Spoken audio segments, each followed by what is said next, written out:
영의 기도. 챕터 8. 기도의 의문. 미약한 기도가 어떻게 엄청난 일들을 이루어내게 될까요? 인생은 온갖 문제로 가득합니다. 따라서 기도 생활에도 나름의 문제가 있기 마련입니다. 그 가운데 몇 가지를 언급하면 다음과 같습니다.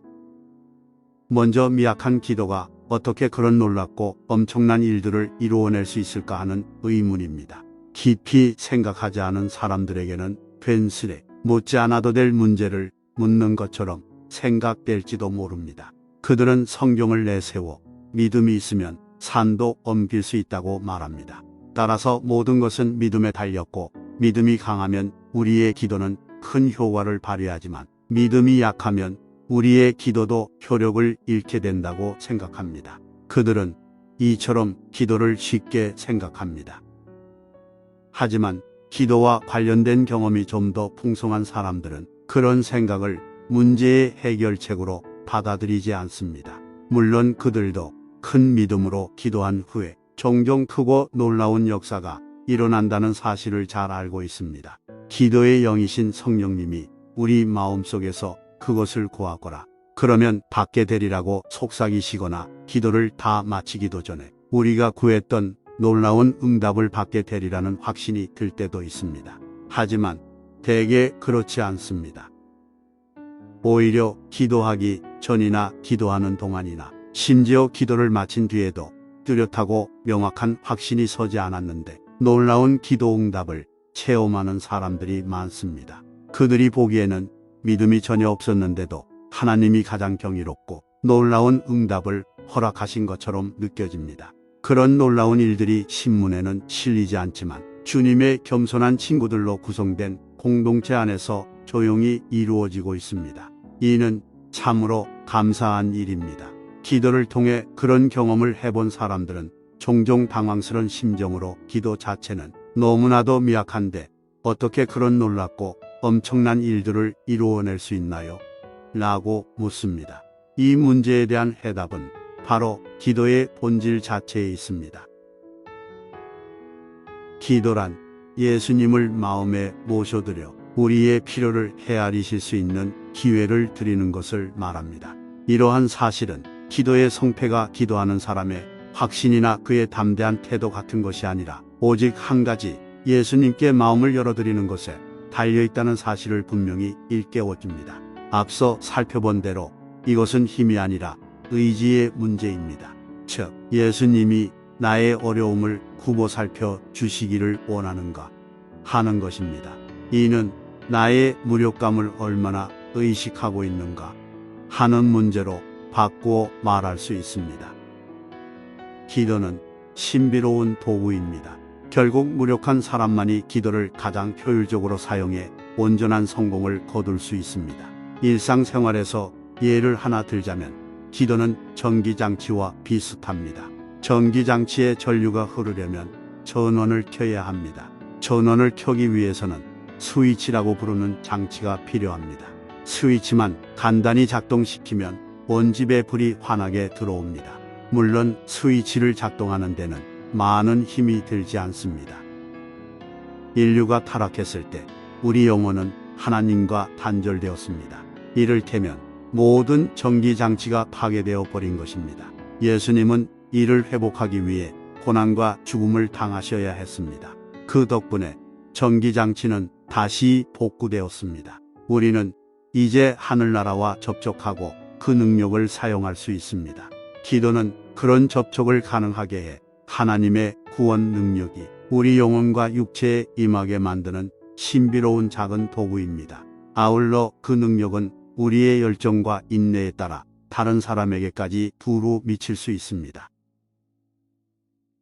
우리는 왜 기도해야 할까요? 많은 사람이 보기에 이 문제 역시 대답하기 쉬워 보입니다.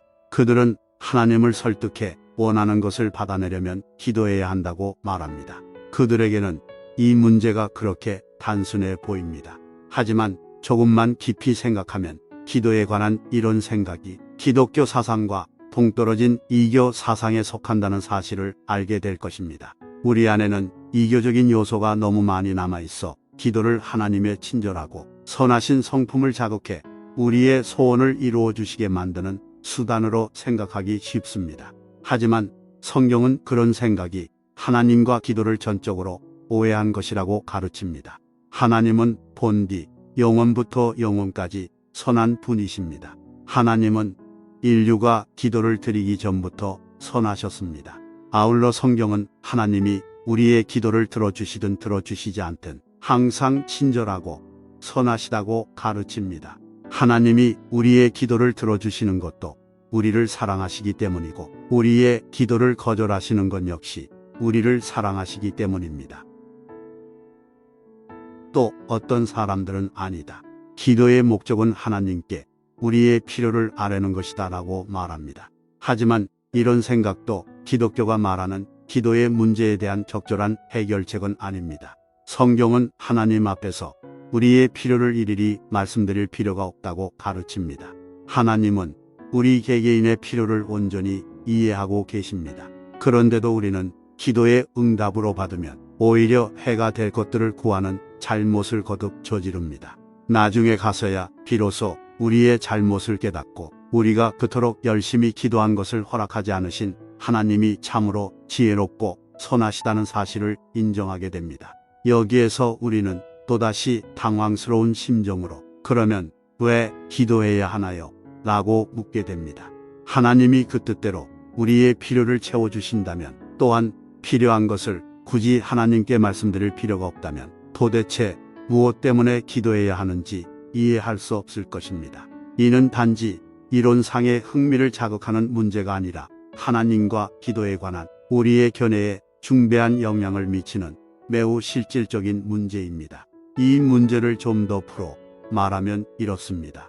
하나님은 본디 선하시고 우리의 필요를 채워주시는 것이 그분의 뜻이며 우리가 굳이 말하지 않아도 우리의 사정을 다 아신다면 기도하기 전이나 심지어 기도를 아예 하지 않더라도 우리의 필요를 채워주실 텐데 도대체 무엇 때문에 기도해야 한단 말인가? 이 문제의 해답을 찾으려면 마태복음 5장 45절에 기록된 예수님의 말씀을 출발점으로 삼아야 합니다. 예수님은 그곳에서 이는 하나님이 그 해를 악인과 선인에게 비추시며 비를 의로운 자와 불의한 자에게 내려주심이라라고 말씀하셨습니다. 예수님은 이 말씀을 통해 하나님은 완전하신 사랑에 입각해 필요하다고 생각하시는 것을 이렇게 저렇게 만민에게 베푸신다고 가르칩니다. 예수님은 악인과 선인에게 라고 말씀하셨습니다. 악인은 하나님께 아무것도 구하지 않지만 필요한 것을 받습니다. 물론 선인은 구합니다. 하지만 하나님은 구한 것 이외에도 많은 것을 베푸십니다. 결국 구하지도 않은 많은 것을 하나님께 받아 누린다는 점에서 악인과 선인은 공통점을 갖는 셈입니다. 그러면 그들은 왜 구하지 않고도 많은 것을 받는 것일까요? 이는 하나님은 사랑이시기 때문입니다. 사랑의 본질은 주는 것입니다. 사랑은 주어야 할 것을 모두 주고 사랑하는 이들에게 해만 되지 않는다면 줄 수 있는 것을 모두 허락하며 그들에게 필요하다고 생각되는 것은 무엇이나 다 내줍니다. 물론 기도하지 않아도 주시는 복이 있고 기도하는 사람에게만 주시는 복이 있습니다. 그것은 이 두 가지 복이 본질상 전혀 다른 성격을 띠고 있기 때문입니다.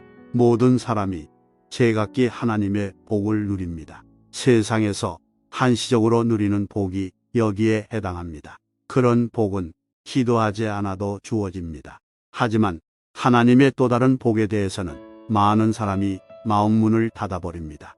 이는 우리의 구원에 꼭 필요한 복을 말합니다. 이 복은 마음문을 열라는 권고를 듣고 자원해서 받아들이지 않으면 하나님조차도 마음대로 주실 수 없습니다. 앞서 살펴본 대로 기도는 하나님께 마음을 열고 그분을 안으로 모셔드리는 수단입니다. 여기에서 우리는 기도가 반드시 필요한 이유를 발견합니다. 기도의 목적은 하나님을 선하고 관대하시게 하는 데 있지 않습니다. 하나님은 항상 영원토록 선하고 관대하십니다. 기도의 목적은 하나님께 무엇이 필요한지를 알려드리는 데 있지도 않습니다. 하나님은 우리의 필요를 누구보다 더 잘 알고 계십니다. 또한 기도는 하나님의 복을 하늘에서 우리에게로 끌어내리는 수단도 아닙니다. 복을 주시는 분은 하나님이십니다. 하나님은 우리의 마음 문을 두드리시며 복 주기 원한다고 말씀하십니다. 기도의 유일한 기능은 하나님이 우리 마음 문을 두드리실 때 예라고 대답하고 그분이 우리 영혼에 들어오시어 우리에게 응답하실 수 있는 기회를 드리는 것입니다. 이는 기도와 관련된 모든 수고와 사역과 금식의 의미를 좀 더 잘 이해하도록 도와줍니다. 이 모든 것들은 한 가지 동일한 목적을 가집니다. 그 목적이란 마음 문을 두드리시는 소리, 곧 구하기만 하면 하나님께서 기꺼이 베푸시고자 기다리고 계신다는 성령님의 음성을 듣지 못하게 방해하는 것은 모두 버리는 것을 말합니다.